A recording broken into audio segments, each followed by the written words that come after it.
Hello everybody, we are glad to welcome you on a HardReset.Info YouTube channel, and today I would like to demonstrate that you can enable developer option in Realme phone. So in order to do that, you will need to firstly launch settings, then enter the about device category.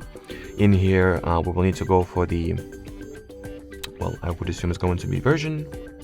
Yep.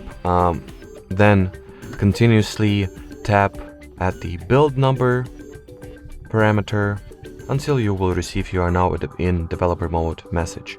Now the developer section or the developer page will be very easily accessible and visible to begin with inside the system settings. As you can see, here it is. Alrighty, so that would be it for this video, guys. Thanks for watching, thanks for your attention, and bye bye.